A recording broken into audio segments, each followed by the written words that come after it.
तिकडे पार्थ पवारांच्या साखरपुड्याचे फोटो समोर आलेत। कायनात आणि पार्थ आणि सुनेत्रा पवार यांचे फोटो समोर आलेत। हे दृश्य आपण पाहतोय, पार्थ पवारांचा साखरपुडा पार पडलाय, त्याचे फोटो समोर आलेत। या फोटोंमध्ये आपण संपूर्ण कुटुंब पाहू शकतो, पवार कुटुंबीय सोबतच अनेक नेते सुद्धा या साखरपुड्याला उपस्थित होते। अगदी मर्यादित लोकांसोबत हा सोहळा साजरा करण्यात आलेला आहे। हे फोटोज आपण पाहतोय, या आनंदी क्षणाचे हे फोटो समोर आलेत।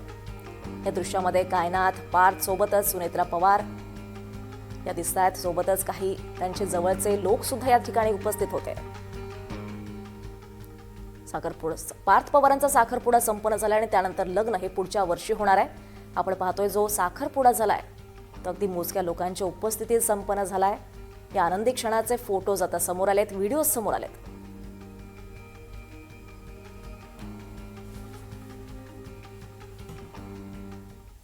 यानंतर पुन्हा एकदा बातम्यांचा वेगवान आढावा घेऊयात। बारामतीच्या पश्चिम भागात शरद पवार गटाचे युवा नेते युगेंद्र पवार कार्यकर्ते आणि सभासदांशी संवाद साधलाय।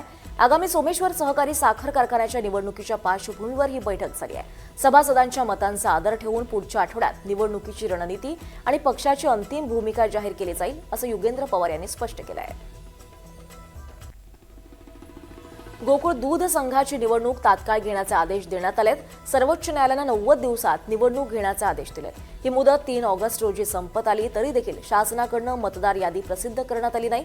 जाणीवपूर्वक गोकुळ दूध संघाची निवडणूक पुढे ढकलण्याचा प्रयत्न सुरू आहे का, असा प्रश्न दूध संस्थांकडून उपस्थित होतोय।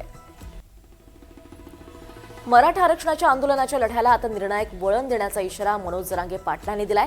अंतरवाली सराठी येथे जरांगेने 29 ऑगस्ट पासून मोठं आणि शेवटचं आंदोलन छेडण्याची घोषणा केली आहे। हैदराबाद गॅझेटनुसार सापडलेल्या तब्बल 58 लाख नोंदींना प्रमाणपत्र देण्यात सरकार अपयशी ठरत असल्याचा आरोप त्यांनी केला आहे।